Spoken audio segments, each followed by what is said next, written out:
Welcome to Brilliantly British.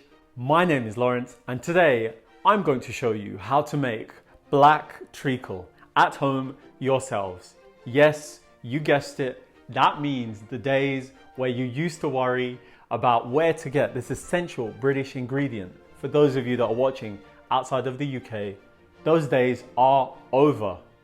It's really simple and easy to make. The ingredients are really simple and easy to get hold of. So, as you sit there in your chair with a cup of tea in hand, relax and enjoy this episode. Black treacle, consumed in the 17th century as it was believed to be an effective antidote for poisons and snake bites. This dark, glossy syrup that is a byproduct of the sugar refining process that's often confused with molasses, black treacle has a sweet, sour, burnt taste that on its own leaves much to be desired, but happens to be a great addition to cakes, puddings, and drinks when added in moderation. The Tate & Lyle Sugar Corporation, which owns the largest refinery in Europe, are the most famous brand in the UK. But in this episode, you'll be shown how to make this jar of black gold, of course, without having to refine sugar, so that for coming episodes, this essential ingredient for you will be at hand. So, to make today's brilliantly British black treacle, you're going to need the few but important ingredients here in front of me. You will need some white granulated sugar, a lemon, and some water. That's it, ingredients wise. Hydration whilst you're cooking though is going to be really important. And as a Brit, I'd say switch on your kettle right now and make yourself a nice cup of hot tea to sip on whilst you cook. In a deep, heavy-bottomed pot, pour in a portion of your sugar followed by a splash or two of water. In the meantime, boil a kettle full of water for later on.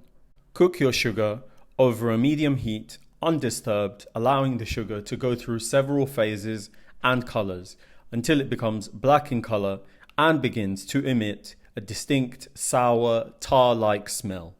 At this point, lower the heat, then add the rest of your sugar, followed by the careful addition of hot water, before stirring to dissolve the added sugar.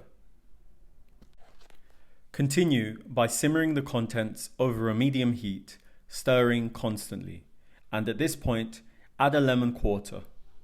The citric acid in the lemon will prevent the sugars from cooking further, as well as promote the formation of fructose in the syrup.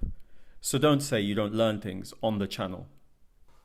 Whilst allowing the mixture to simmer and thus reduce, place a small plate or saucer in your freezer to be used to test the consistency of the syrup later on.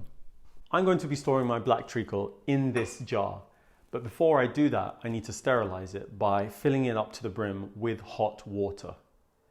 After filling it up with hot water, I'm going to leave the jar and the lid to sit for a few minutes to kill off any nasty bacteria or germs and to clean the equipment so that it's ready to use once the treacle is made. After leaving the contents to smolder for 45 minutes, take that ice cold plate and test the consistency of the treacle. If ready, you should be able to draw a line that holds through it.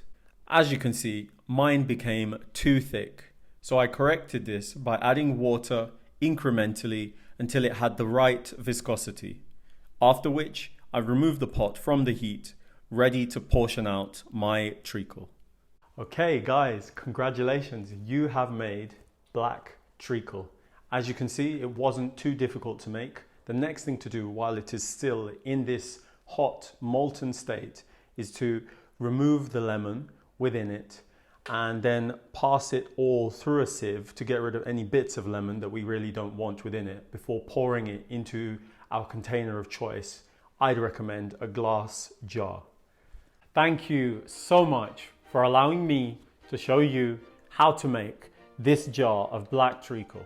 Like I said at the beginning, this is a really simple and easy thing to make, and it is an essential thing for many British baked goods. But now, whether you live in the UK or outside of the UK, you can make this yourselves at home.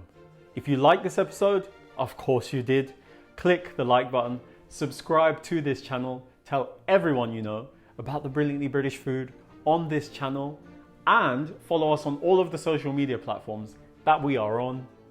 And I will see you next time.